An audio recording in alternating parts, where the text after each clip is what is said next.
नमस्कार दोस्तों, आज की हमारी कहानी है आखिर मैंने ये शादी क्यों की। आज का दिन बहुत खूबसूरत दिन था मेरे लिए, क्योंकि आज मेरी शादी का दिन था। मैं आज बहुत सज धज कर तैयार होकर दुल्हन बनी अपने कमरे में अपने पति का इंतज़ार कर रही थी। आज मेरी सुहागरात की रात थी और आज मैं बहुत ज़्यादा खुश थी। हर लड़की की तरह मुझे भी बहुत खुशी हो रही थी, क्योंकि मेरी शादी हो चुकी थी और मैं अपने पति का इंतज़ार कर रही थी।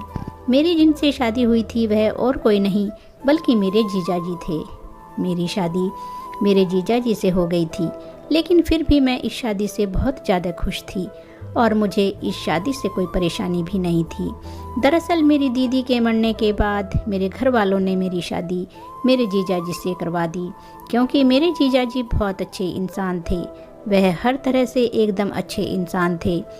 मेरी दीदी की शादी होकर 2 साल हो चुके थे। मेरी दीदी अपनी शादी से बहुत ज़्यादा खुश थी और वह बहुत खुशी खुशी अपने ससुराल में रह रही थी। लेकिन एक दिन अचानक उनको हार्ट अटैक आ गया और उनकी मौत हो गई। उसके बाद सारा परिवार बिखर कर रह गया था। हम सब बहुत टूट चुके थे। मेरे जीजाजी बहुत उदास रहने लगे थे और मेरे घर वाले भी दीदी के जाने के बाद बहुत गम में रहने लगे थे। अब दीदी को गुजरे हुए 2 साल हो चुके थे, इसलिए सब लोग थोड़ा थोड़ा करके अपने गम को भुला रहे थे। एक दिन मेरी माँ ने सोच लिया कि मेरी शादी तय कर दी जाए, इसलिए उन्होंने मेरी शादी मेरे जीजाजी से ही तय कर दी। क्योंकि मेरे जीजाजी के घर में बस उनकी माँ थी और वह काफ़ी अच्छे थे और उनके पास ज़्यादा पैसे भी थे और कोई भी दिक्कत नहीं थी। सब कुछ बहुत अच्छा था। मेरे जीजाजी मेरी दीदी को बहुत ज़्यादा खुश रखते थे। वह उनकी हर मुराद पूरी करते थे और उनसे बेतहाशा प्यार से रहते थे। मैंने देखा था कि मेरी दीदी वहाँ पर बिल्कुल रानी की तरह रहती थी, लेकिन दीदी के जाने के बाद मेरे जीजाजी एकदम टूट गए थे और अकेले हो गए थे। मेरी भी शादी की उम्र हो चुकी थी। मैं अब 21 साल की हो चुकी थी, इसलिए मेरी माँ ने सोचा मेरी शादी कर दी जाए और उन्होंने रिश्ता ढूंढना शुरू कर दिया। पर उन्हें ख्याल आया कि मेरे लिए सबसे अच्छा रिश्ता तो मेरे जीजाजी ही रहेंगे, क्योंकि अब दीदी तो रही नहीं। पर अगर मेरी शादी जीजाजी से हो जाती है तो जीजाजी भी बहुत खुश रखेंगे और अपनी पत्नी के रूप में मेरा ख्याल भी रखेंगे, मुझे बहुत ज़्यादा प्यार भी करेंगे और मैं अपने ससुराल में बहुत ज़्यादा खुश भी रहूँगी। यही सोचकर मेरी माँ ने मेरे जीजाजी से मेरी शादी तय कर दी। एक दिन माँ ने अचानक मुझे बुलाया और कहा, अंजलि, मैंने तुम्हारी शादी तय कर दी है।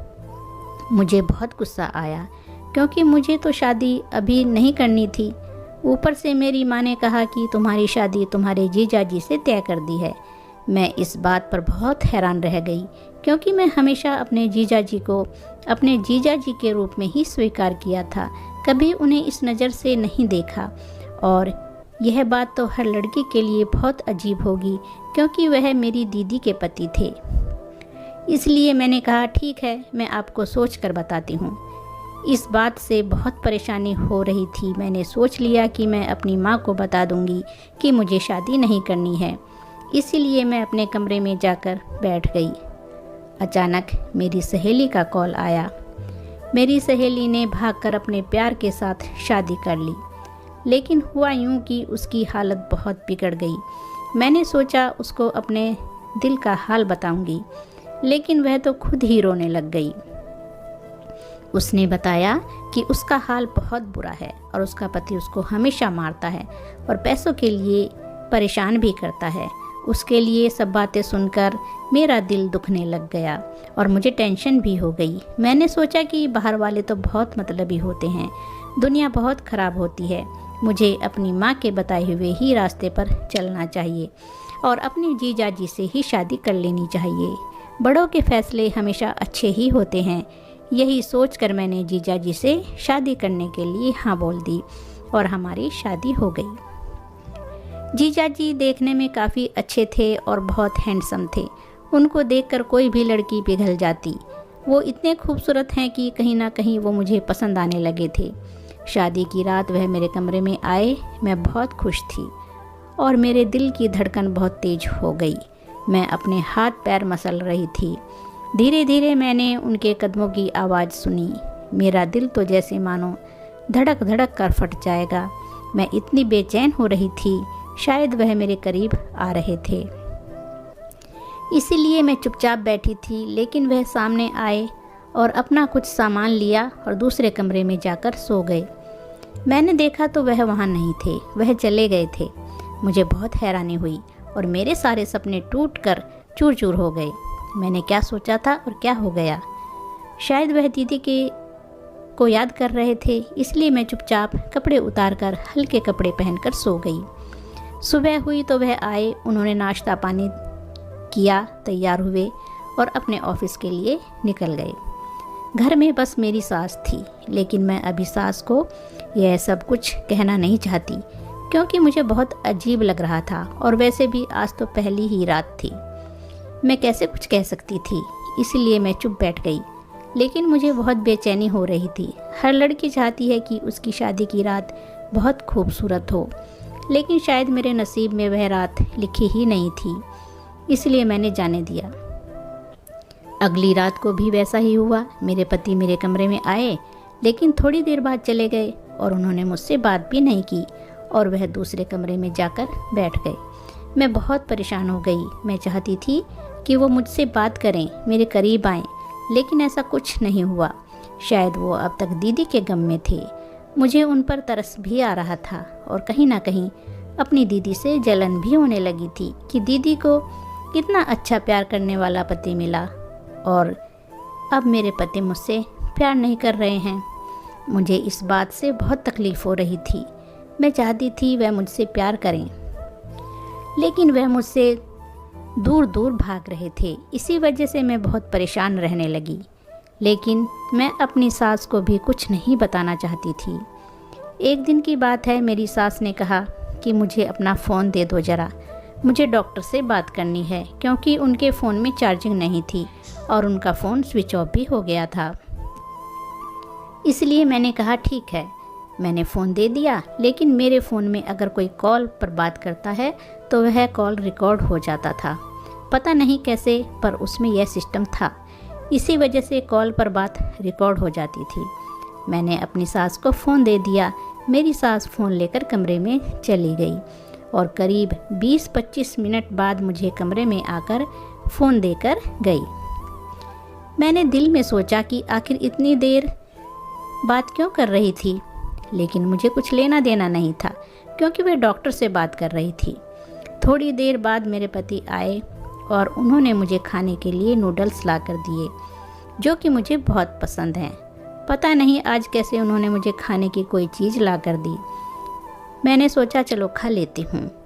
खाने से पहले मैंने सोचा कि चलो मैं कोई कहानी सुनते सुनते खाती हूँ, क्योंकि मेरी हमेशा से आदत थी कि मैं जब भी खाना या कुछ भी खाती तो कहानी लगाकर ही सुनती और साथ में खाती। मुझे कहानी सुनते हुए खाना बहुत पसंद था, इसलिए मैंने सोचा चलो सुनती हूँ। और जैसे ही मैंने कहानी सुनने के लिए अपना फ़ोन चालू किया तो सबसे ऊपर जो सासू माँ ने डॉक्टर से बात की थी वह रिकॉर्डिंग ऊपर आ गई। ना चाहते हुए भी मैंने वह चालू कर दी, क्योंकि मैं सोच में पड़ गई थी कि देखूं तो क्या बात कर रही थी मेरी सासू माँ 20-25 मिनट तक। और जैसे ही मैंने सुनना शुरू किया मेरे तो होश ही उड़ गए, क्योंकि सासू माँ ने डॉक्टर से कहा कि अभी पैसों का इंतजाम नहीं हुआ है। तब डॉक्टर बोलने लगा कि अगर आपने मुझे 50,000 ला कर नहीं दिए तो मैं सारा सच उगल दूंगा कि आपने अपने बहू के मरने की झूठी रिपोर्ट बनवाई है।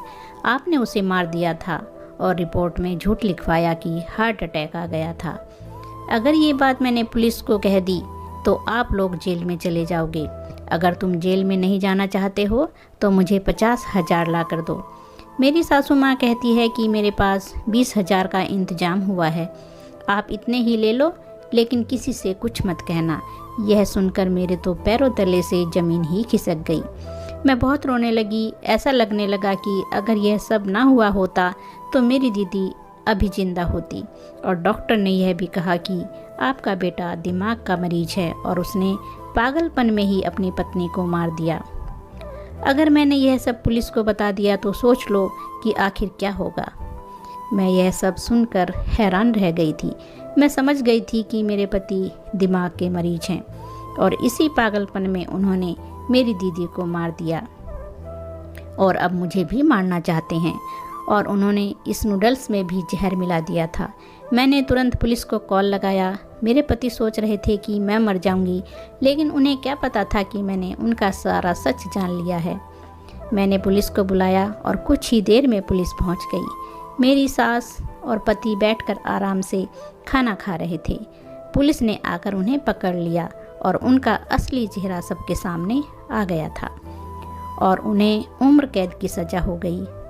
अब मैं अपनी ज़िंदगी अच्छे से गुजार रही थी और मेरी दूसरी शादी हो गई थी और अब मैं अपने पति के साथ खुशी खुशी रहती हूँ।